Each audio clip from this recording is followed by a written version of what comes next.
በፈለጉት ጊዜ የሚመዙት ካርታ ያደርጉላል። ሲስማሙ ራያ ላይ የነበረውን የአማራ ጊዜያዊ አስተዳደር አፍርሰው የነጌታቸው ረዳ ጊዜያዊ አስተዳደር ቦታውን እንዲረከብና ወደ 30 ሺህ የሚጠጋ 30 40 ሺህ ገደማ የአማራ ተወላጅ ወይም 30 40 ሺህ አማራ ከቦታው እንዲፈናቀልና ቆቦ እንዲገባ አረጉ። ልክ ከህወሓት ጋር ጫማ መለካካትና ቅራኔ ሲፈጠር ምንድነው ያሉት? አይ አማራው እኮ ለቋል እኮ ርስቱ ሰው ልክ በኤርትራ ጉዳይ እንዳደረገው ማለት ነው። ከኢሳያስ ጋር ሲስማማና ጣቱ ላይ ቀለበት ሲያደርግ ለመቀሌ ትእዛዝ ይሰጣል። ኢሳያስ መቀሌ ወክ ማድረግ ስለሚፈልግ ተባበሩት። አብይ አህመድ በይፋ እና ኢሳያስ ወክ ማድረግ ይፈልጋል ያር ከኢሳያስ ጋር ተስማምቶ ጣቱ ላይ ቀለበት ሲያደርግ የኤርትራ መንግስት ካሁን በኋላ ኢትዮጵያን ለመንካት ለማዳከም ያሰበ አካል ድርሽ አይልብኝም ብሏል። ከትርፍ በላይ ትርፍ ነው ወዘተረፈ። ትላንት ወዲያ ቪዲዮን ስናሰማችሁ ነበር። ይሄንን ሲል ትሰማዋለህ።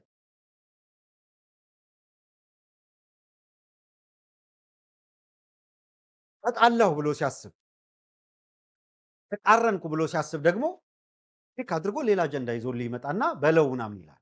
የሚሰማህ የለም።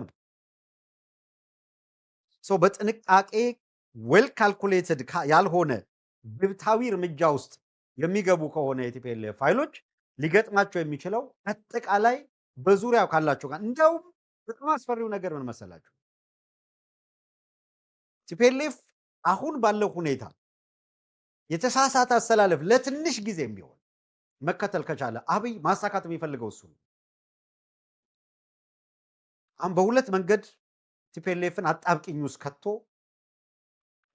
እየተመለከታት አንድ አሁን በያዙት መንገድ ከኤርትራ ጋርና ከአማራ ጋር በኤርትራና በአማራ በኩል ካሉ ኃይሎች ጋር ጤናማ ግንኙነት ፈጥረው በግልጽ አቋም ይዘው ኃይላቸውን ካጠናከሩ ሊወጉኝ ነው ምናምን ወደሚል ምናምን ለቅሶ መንግስትን ሊገለብጡ ነው ይለ ዓለም አቀፍ ማህበረሰቡ ጋር አለቃቅሶ ከዛ በኋላ የአማራው ጋር እነ ተመስገን ጥሩነህ አላያችሁም ሲያቀረሻሹ ህዝቡ ተላላኪ ነው እንዴት ለህወሓት ገለመሌ እያለ ሲል የነበረው ከጭንቀት የመነጨ ነው።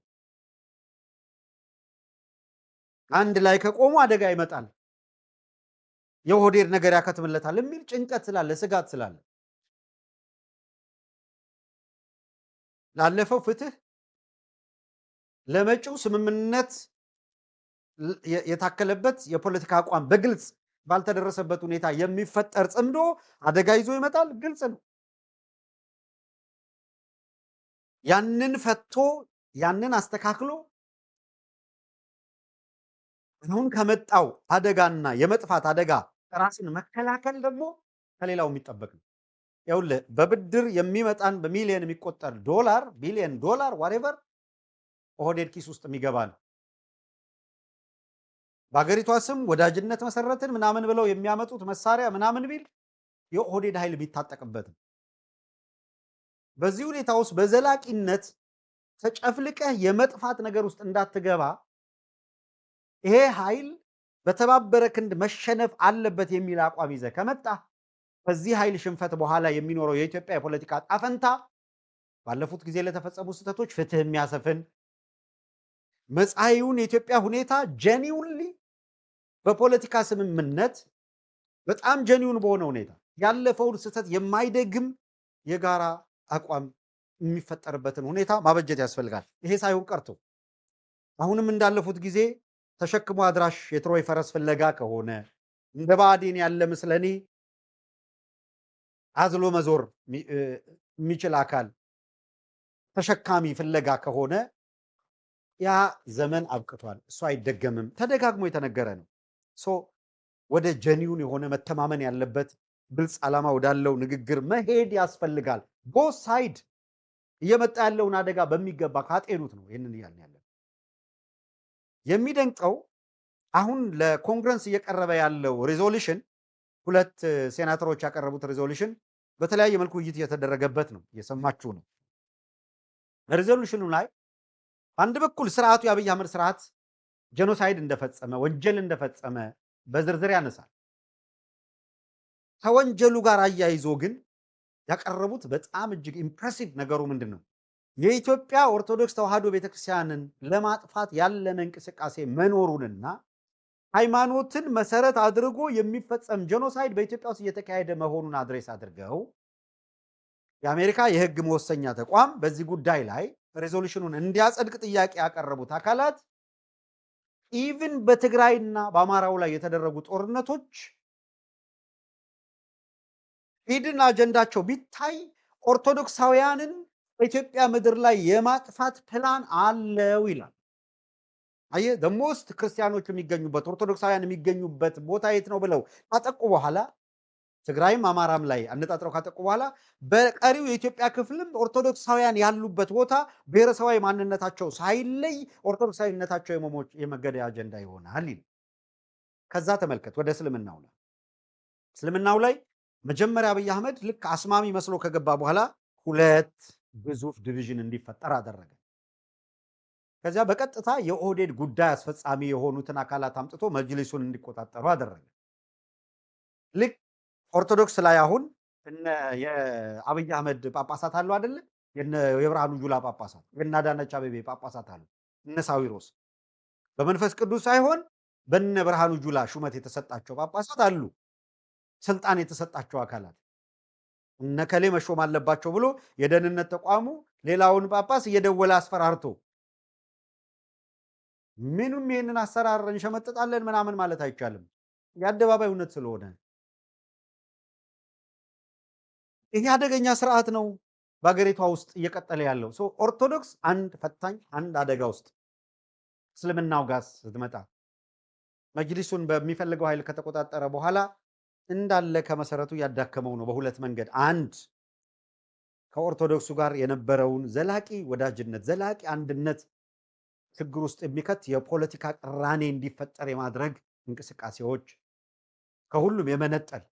ሁለተኛ አስተውላችሁ ከሆነ በዓለም አቀፍ ማህበረሰቡ ዘንድ ደግሞ እንደ ሽብርተኛ እንዲታዩ የማድረግ ዋነኛ የሽብር ስጋት አድርጎ የመሳል እንቅስቃሴዎች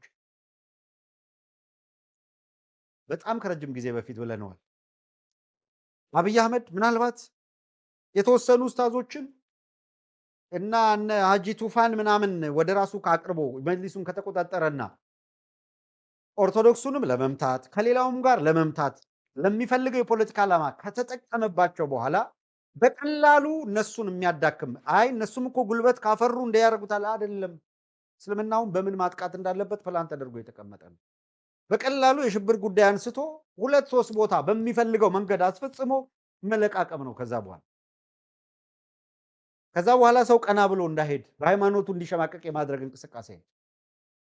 ይሄንን አስበው እየሄዱበት ነው፣ ተዘጋጅተው እየሄዱበት ነው። ከዚያስ ውጪ በመሰረቱ እስልምና የኢትዮጵያ እስልምና ዩኒቨርሳል ቢሆንም በዓለም አቀፍ ደረጃ ተመሳሳይነት ያለው ማለት እስልምና ሴክሽን የለውም እያልኩ አይደለም።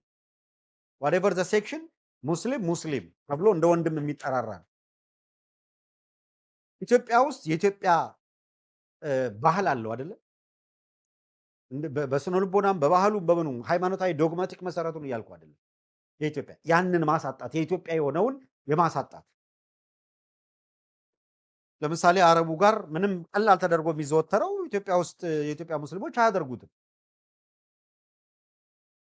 በፕሮቴስታንቱ ዓለም ስትሄድ አሁን ነው እና አብይ አህመድ አብዮት አምጥተው እያደረጉ ያሉት እንጂ በውጪ ያሉ ፓስተሮች የሚያደርጉትን በኢትዮጵያ ውስጥ ነው። አንድ ፓስተር መድረክ ላይ አስተምሮ ሲጨርስ ከመድረኩ ሲወርድ እያጨሰ ሊወርድ ይችላል። በውጭ ዓለም ኢትዮጵያ ውስጥ አሁን ነው እያለማመዱ ያሉት እንጂ ተደብቆ እንኳን በአጋጣሚ ሲጋራ ይዞ ቢታይ በቃ በጣም አለቀለት። የዛ ፓስተር አለው በየአካባቢ እኮ ጴንጤ ነው ሲባል ልክ ለምንድን ነው የማይሰክር የጨዋነት ምልክት ተደርጎ የሚቆጠርበትን ዘመን እኮ ነው። በዚህ 7 ዓመት ውስጥ አብይ ድምጥማጡን አጥፍቶ የፕሮቴስታንት እምነት ምናምን ብሎ ማለት እዩ ጩፋ ማለት እንደሆነ ያደረገ። ከዛ እነዚህ ካራቲስት ምናምኖች አድርጎ በቃ ድምጥማጡን ያጠፋው። በኦርቶዶክሱም ላይ በሙስሊሙም ላይ እንደዛ ነው የዘመተው። አሁን ቅርብ ጊዜ ምንድን ነው ያላቸው? የኢትዮጵያ አየር መንገድ ቅድም አነሳውላችኋል 54 ሚሊዮን ዶላር መክፈል አቅቶት ስታክ አድርጓል።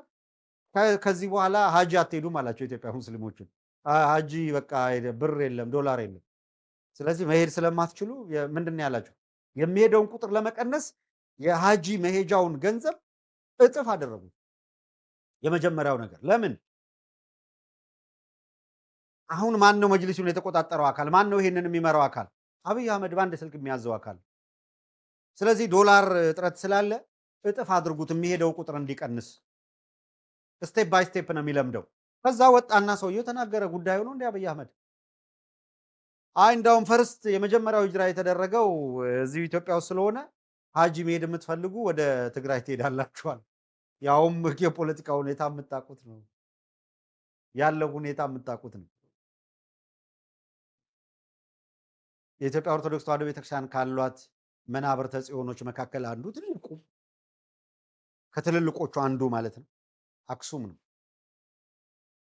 እንደ ጣና ቂርቆስ፣ እንደ መርጦ ለማርያም፣ እንደ ተድባበ ማርያም ማለት ነው። አራቱ መናብርተ ጽዮን አክሱም፣ ተድባበ ማርያም፣ ተድባበ ጽዮን የምትባለው ማለት ነው። የቀደመ ስሟ ተድባበ ጽዮን፣ አሁን ተድባበ ማርያም፣ መርጦ ለማርያም እና ጣና ቂርቆስ አራቱ መናብርተ ጽዮን ከጥንት ጊዜ ጀምሮ የነበሩ ታላላቅ መናብርት ናቸው። የኢትዮጵያ ቅዱሱ ስፍራ ተብለው ከሚጠሩ ቦታዎች መካከል እንደ ቅዱስ ላሊበላ አክሱምም ነው የምታውቁት ነው ቅዱሱ ስፍራ። በዘመን እርዝማኔ ከሆነ እንዳውም የቅዱስ ላሊበላ ውቅር አብያተ ክርስቲያናት 11ኛ አጋማሽ 12ኛ ክፍለ ዘመን ማለት ነው። አክሱም ከዛ የቀደመ ነው። የተቀደሰውን ስፍራ ወጣቶች ተሰብስበው በጅምላ የሚረሸኑበት ስፍራ አድርጎታል። እንደምታውቁት ሰው ከየትም ቦታ ህዳር ደርሶ አክሱም ሄዶ ጽዮንን ተሳልሞ የማንም ሰው ምኞት አክሱምን ሳላይ የሚል ምኞት የነበረውን ወደ ሰሜን ፊቱን መዞር እንዲጠየፍ የማድረግ ስትራቴጂን የተከተሉት ሰው በሲስተማቲክ በሆነ መንገድ ሃይማኖቱን፣ ስርዓቱን፣ ወጉን፣ ባህሉንና ህዝቡን የማጥፋት እንቅስቃሴዎች አድርገዋል ነው የአብይ አህመድ ኃይሉ። ይህንን አድርገዋል። አሁንም እያደረጉ ነው ያሉት።